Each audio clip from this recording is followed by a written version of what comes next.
Sorry. Is this a good time to be catching Texas Tech with everything they're kind of going through? I don't know. Right now I'm more worried about us, I think, and it's hard to know what you're going to get. They're going through a lot, obviously, coaching change. You look at their roster; they're playing a lot of different kids. Rasay Caldwell's a great player. He's been hurt.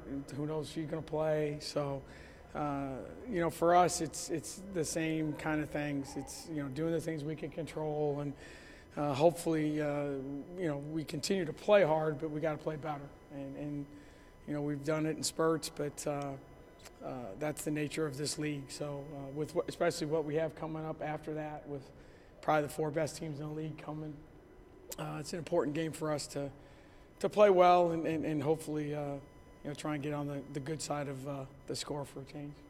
Will you continue to maybe try some other lineup changes?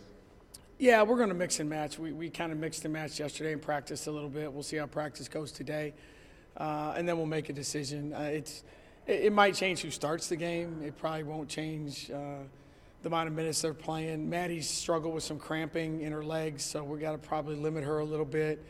Our post play, we seem to rotate them. They have some really big kids, so foul trouble could be an issue. So we might have to go to Claire a little bit, give us some post depth. But I don't, like I said, the starting lineup may change, may not, but I don't know that the amount of minutes the kids are getting. You want to get quality minutes, and for us, it's about, for us, it's been how we start the game, and probably more importantly, who are the people that can do the things at the end of the games or end of quarters kind of thing. So hopefully we can find a good matchup and mix and match your players there. How did you discover Lauren Mills? Just kind of one of those things, like now the world is such a small place with Skyping and international stuff. And Billy got a phone call, and just one thing led to another. And it was just, I think, because we have had some relative success, Lauren Mansfield, Allison Lacey, and now Bridie on the team. When kids, from other countries or areas, it could not just be another country, it could be Minnesota, Canada, anywhere where kids go and have a good experience, or they seem to fit in, and they're a little bit more willing to do it. And went through a lot of work with her because their educational system's different, and when she can transfer and all. It's very boring, but the bottom line is it was better for her to come at semester, sit out, and then basically become a freshman in the fall, kind of like, I guess, an early entry football guy that comes in for spring practice kind of analogy, I guess, would be the one that we would use. So like a lot of things, recruiting is work, luck, art, all of those above. And Lauren's a great kid, great addition to our team, and we're looking forward to seeing her develop. What can she bring to the table for you guys? Well, I think, hopefully, she's a long way from playing. She played netball in Australia, which is kind of a hybrid of basketball and volleyball. So she's nowhere near ready to play, but she's a big, strong kid. And I think the thing for us was looking at her, not today, but where she's going to be in October after a whole off season with CB and our coaches, and then she's a freshman. So that you're trying to project, where can this kid be in 2-3 years? She's a hard worker. She's had great success in every sporting event she's tried. She's tried a lot of them. So, and she's a great fit here. She's fit in. You think about a young person that literally throws in 2 suitcases on Christmas Day and says, "See you, Mom, whenever I see you," and comes to the States. So she's been fun to be around, and hopefully down the road it'll be one of those kids that turns out to be a really good player for us. At this point in the season, is there an extra added pressure of feeling like every game's a must-win game at this point, going to the postseason? Not really. I've never been a big must-win person. I'm not that it's a wrong thing to feel or write or say. I've always been one of those people. The must-win is the one you got to win to keep your season going, and I know that sounds silly, but for me, that's the way it's always been. But this is a team that obviously the postseason is not our priority. We got to get better. The kids that are learning on the job. We got to coach better. We got to play harder.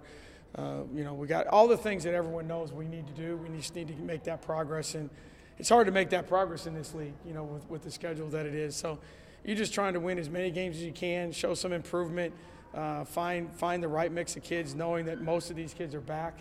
So hopefully that's something our players will do. It's a good group. It's fun. They're fun to be around. They understand. They understand what it means to wear an Iowa State jersey, and now we got to start playing that way.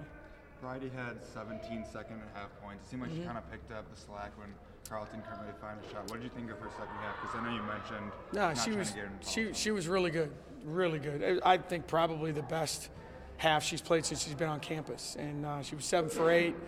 Bless you. She only had like 1 turnover.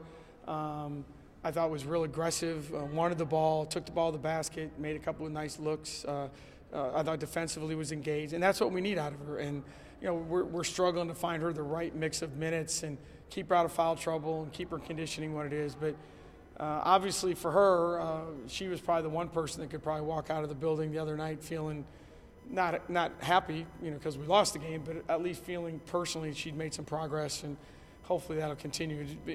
That's the one thing with all of our post players. The ability to go back to back has not been really good for us. So hopefully that'll be something, because Tech has a lot of big kids, and we're gonna have to do that better.